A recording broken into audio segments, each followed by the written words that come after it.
ओम शांति। तो आज हम एक बहुत ही शांत से लगने वाले शब्द पर बात करने वाले हैं, संतुष्टता। सुनने में तो ये बहुत सीधा साधा लगता है ना, लेकिन असल में ये एक बहुत ही शक्तिशाली अवस्था है। और आज की हमारी चर्चा का जो आधार है वो 11 जनवरी 2026 की एक आध्यात्मिक वार्ता यानी अव्यक्त मुरली पर है। तो हम इसी की गहराइयों में उतरेंगे। हाँ, और हमारा मिशन ये समझना है कि ये स्रोत संतुष्ट मणि होने का मतलब क्या बताता है। मणि यानी एक रत्न, और इसे संगम युग का एक खास तोहफा क्यों माना जाता है। और सबसे जरूरी बात, आज की इस भागदौड़ बड़ी दुनिया में इसे पाया कैसे जाए। बिल्कुल। और यहाँ जो सबसे दिलचस्प बात है ना, वो ये है कि संतुष्टता को मंजिल नहीं बताया गया है, उसे तो सफर की शुरुआत कहा है। हम सब क्या सोचते हैं कि जब सब कुछ मिल जाएगा तब संतुष्टि मिलेगी, लेकिन ये स्रोत ठीक इसका उल्टा कहता है। ये कहता है कि पहले संतुष्ट बनो, फिर बाकी सब कुछ अपने आप मिलने लगेगा। ये परिणाम नहीं, बल्कि हर सफलता की नींव है। वाह, ये तो पूरी सोच को ही पलट देने वाली बात है। और इसी से शुरू करते हैं। स्रोत की पहली ही लाइन कहती है कि संतुष्टता परमात्मा की एक विशेष देन है, एक स्पेशल गिफ्ट। ये बात मुझे थोड़ी सोचने पे मजबूर करती है। हम तो यही मानते हैं कि संतुष्टि कमाई जाती है, मेहनत से मिलती है। ये एक गिफ्ट कैसे हो सकती है? ये बहुत अच्छा सवाल है, क्योंकि यहीं पर हमारी आम सोच और इस स्रोत की सोच में सबसे बड़ा फर्क है। देखिए, देन या गिफ्ट का मतलब है कि ये हमारा जन्मसिद्ध अधिकार है, कोई ऐसी चीज नहीं जिसके लिए हमें बाहर की दुनिया से लड़ना पड़े। हम अक्सर अभाव की मानसिकता में जीते हैं ना। हाँ, कि मेरे पास ये नहीं है, जब वो मिलेगा तब मैं खुश होंगी। बिल्कुल। और ये स्रोत हमें अधिकार की मानसिकता में आने के लिए कहता है कि संतुष्ट रहना मेरा स्वभाव है, ये मेरा हक है। अच्छा, तो ये एक तरह का माइंडसेट शिफ्ट है। मतलब कमी महसूस करने के बजाय ये मानना कि मैं पहले से ही भरपूर हूँ। एग्जैक्टली। इसे ऐसे समझिए, हम एक प्रमोशन के लिए सालों मेहनत करते हैं, ये सोचकर कि वो हमें संतुष्टि देगा। प्रमोशन मिलता है, कुछ दिन अच्छा लगता है, और फिर अगली चीज की दौड़ शुरू हो जाती है। हाँ, संतुष्टि फिर से दूर। ये स्रोत कह रहा है कि असली संतुष्टि उन बाहरी चीजों पर निर्भर ही नहीं है, वो एक आंतरिक चुनाव है, एक फैसला। और संगम युग का जिक्र इसलिए है क्योंकि इस दृष्टिकोण के अनुसार ये वो विशेष समय है जब परमात्मा से अधिकार सीधे तौर पर लेना सबसे सहज है। अधिकार को क्लेम करना, ये एक शक्तिशाली विचार है। लेकिन मान लिया किसी ने फैसला कर भी लिया कि हाँ, मुझे संतुष्ट रहना है, पर असल जिंदगी की मुश्किलें वो तो खत्म नहीं होती। ऑफिस का तनाव, घर की परेशानियां, उस वक्त इसे बनाए रखना तो बहुत मुश्किल होगा। और इसी के लिए स्रोत एक बहुत ही अनोखा और प्रैक्टिकल तरीका बताता है, जो सुनने में शायद थोड़ा अजीब लगे। अच्छा। वो कहता है कि एक संतुष्ट आत्मा के लिए हर मुश्किल परिस्थिति एक पपेट शो या कठपुतली के तमाशे जैसी होती है। पपेट शो, ये तो बहुत ही अजीब नजरिया है। इसका मतलब अपनी मुश्किलों को गंभीरता से ना लेना। जैसे ऑफिस में बॉस कुछ कह रहे हैं और हम सोचें कि ये तो बस एक खेल चल रहा है। ये थोड़ा मुश्किल लगता है। हाँ, पहली बार में अजीब लग सकता है, लेकिन इसका मतलब समस्याओं को अनदेखा करना नहीं है। इसका मतलब है उनसे भावनात्मक रूप से दूरी बनाना। स्रोत इसके लिए कहता है साक्षी दृष्टा की सीट पर बैठना। साक्षी दृष्टा। हाँ, सोचिए, जब आप कोई फिल्म देख रही होती हैं तो पर्दे पर कितना भी ड्रामा हो, आपको पता होता है कि आप दर्शक हैं, आप सुरक्षित हैं, आप कहानी में इन्वॉल्व होती हैं, पर उसके तनाव में डूबती नहीं। मैं समझ रही हूँ, लेकिन असल जिंदगी में ये करना, जैसे किसी जरूरी मीटिंग में जहाँ सब कुछ दांव पर लगा हो, या घर पर किसी बहस के दौरान खुद को दर्शक बनाना कितना मुश्किल होता होगा। उस वक्त तो हर बात पर्सनल लगती है। बिल्कुल, और यही तो अभ्यास है। इसकी शुरुआत छोटी छोटी चीजों से की जा सकती है।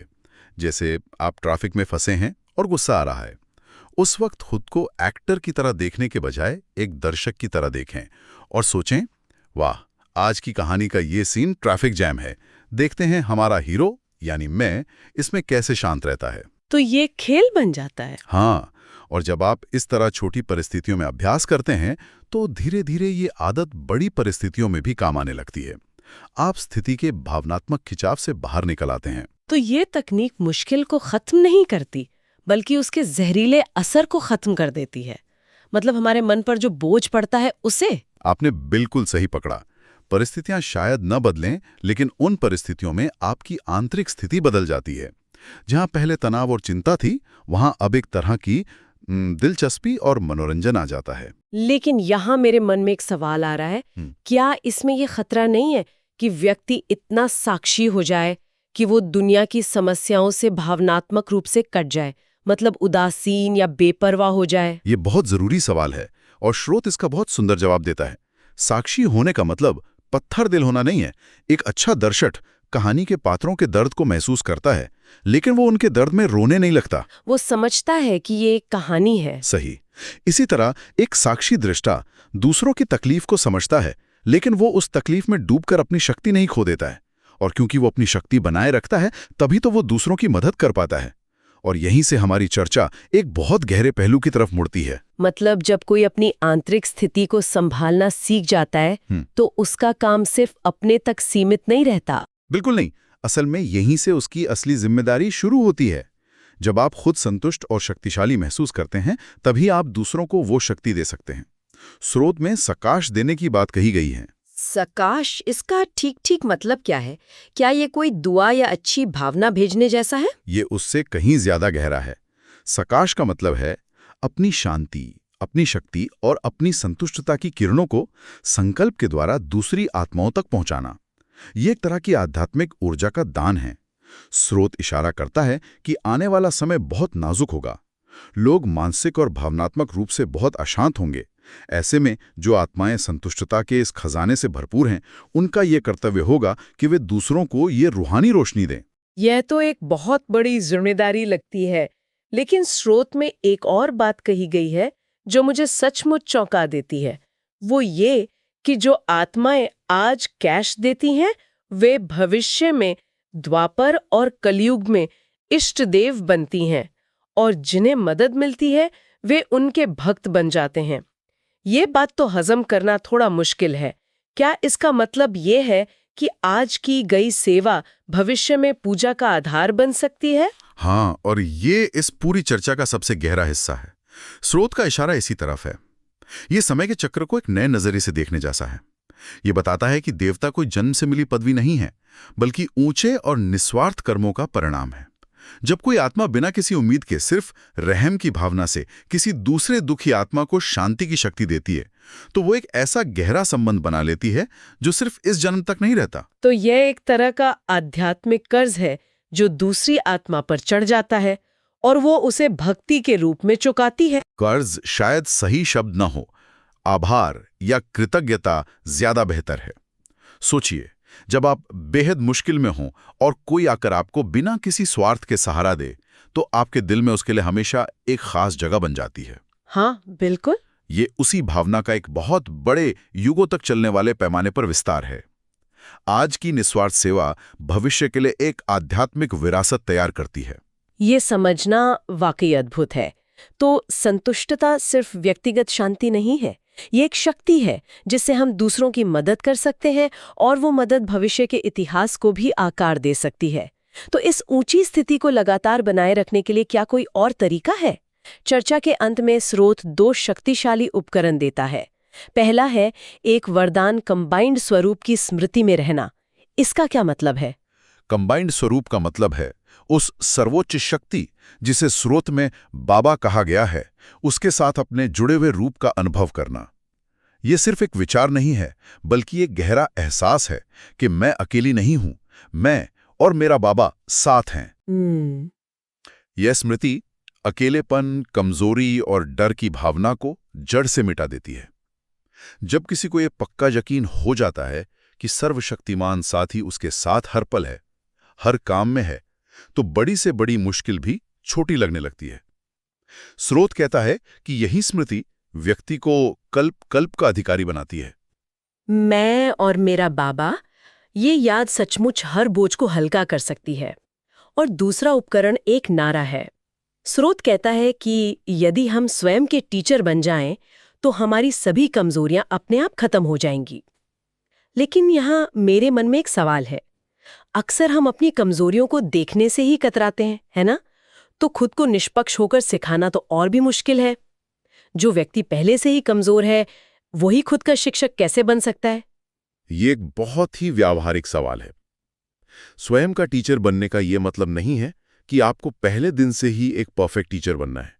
इसका मतलब है अपनी कमजोरियों के लिए जिम्मेदारी लेना। अच्छा। अक्सर हमारी आदत होती है कि हम दूसरों को दोष देते हैं या किसी बाहरी गुरु का इंतजार करते हैं कि वो आकर हमें ठीक कर दें। ये नारा उस निर्भरता को तोड़ने के लिए है। टीचर बनने का पहला कदम है एक स्टूडेंट की तरह अपनी कमजोरियों को ईमानदारी से स्वीकार करना। कि हाँ, मुझे गुस्सा आता है, बिल्कुल। या हाँ, मेरे अंदर ईर्ष्या है। अच्छा, तो पहला कदम है अपनी कमी को देखना और स्वीकार करना। और उसके बाद खुद को सुधारने के लिए खुद को ही शिक्षा देना। जैसे एक अच्छा टीचर बच्चे को प्यार से समझाता है, नियम बताता है और गलती करने पर सजा नहीं देता, बल्कि सही रास्ता दिखाता है। वही सही हमें खुद के साथ करना है। खुद को समझाना है, देखो गुस्सा करने से तुम्हारी ही शक्ति कम होती है, अगली बार शांत रहने की कोशिश करना। यह आत्मसम्मान के साथ आत्मसुधार का रास्ता है। जब कोई बाहरी आलोचना का इंतजार करने के बजाय खुद ही अपना चक्कर बन जाता है तो उसकी प्रगति बहुत तेज हो जाती है। चीज के बजाय एक आंतरिक अधिकार के रूप में देखने से शुरुआत की। फिर हमने मुश्किलों के बीच साक्षी बनकर उन्हें एक पपेट शो की तरह देखने की कला सीखी, जिससे उनका भावनात्मक असर कम हो जाता है। हाँ, इसके बाद हम और गहरे उतरे और ये जाना कि कैसे हमारी आंतरिक शांति सकाश के रूप में दूसरों की मदद कर सकती है और भविष्य के इतिहास तक को प्रभावित कर सकती है। और आखिर में इस अवस्था को बनाए रखने के लिए हमने कंबाइंड स्वरूप की शक्तिशाली स्मृति और स्वयं का टीचर बनने के व्यवहारिक तरीके को समझा। बिल्कुल। और ये स्रोत हमारे लिए जो एक अंतिम विचार छोड़ जाता है वो ये है कि संतुष्टता कोई आलसी या निष्क्रिय अवस्था नहीं है कि अब कुछ नहीं चाहिए, सब ठीक है। नहीं, ये एक बहुत ही सक्रिय, रचनात्मक और शक्तिशाली अवस्था है। एक ऐसी नींव है जिस पर आप न केवल अपनी व्यक्तिगत सफलता की इमारत खड़ी कर सकते हैं, बल्कि पूरी दुनिया के भविष्य को सकारात्मक रूप से प्रभावित कर सकते हैं। और ये सुनने वालों के लिए एक दिलचस्प सवाल छोड़ जाता है। अगर किसी की आंतरिक शांति की स्थिति सचमुच दुनिया और समय को प्रभावित कर सकती है, तो आज अपने नजरिए में वो सबसे पहला और सबसे छोटा बदलाव क्या हो सकता है जिसे कोई भी अपना सकता है?